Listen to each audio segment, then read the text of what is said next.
門口位置真係好闊落、好開揚噶。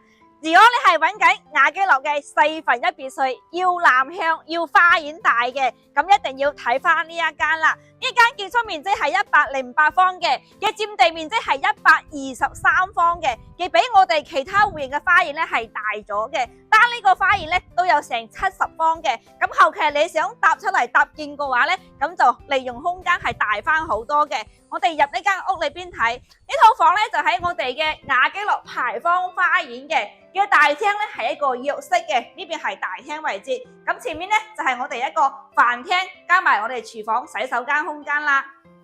二樓一共係2間房，一個洗手間，呢間係最細嘅客房啦。過嚟呢邊係一個套間嚟嘅，洗手間可以整乾濕分區嘅。呢個大房睇下可以擺翻1.8米大床，仲有一個南向嘅落地窗，側邊咧仲有一個生活陽台。其實我哋呢間房咧係可以改翻2房同2個洗手間嘅，咁就係要利用呢個生活陽台將佢封咗，然後洗手間呢個位置咧就分2半，咁就隔離可以做翻個套間。咁呢邊咧都係一個套間嘅。2樓睇完，我哋而家下上3樓啦。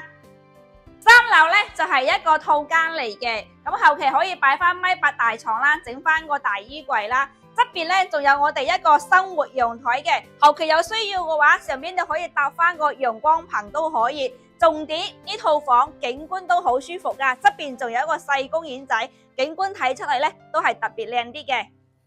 一間別墅係需要重新裝修嘅，但係要有以上幾大優點喎。首先係正南向嘅，第2點係大花園嘅，第3點門口停車好方便，而且係可以揸車入花園嘅。呢套房目前嘅價錢咧就係150萬嘅。如果你係中意別墅有以上優點嘅，咁就嗱一聲揾3鄉本地阿睇過嚟睇樓啦。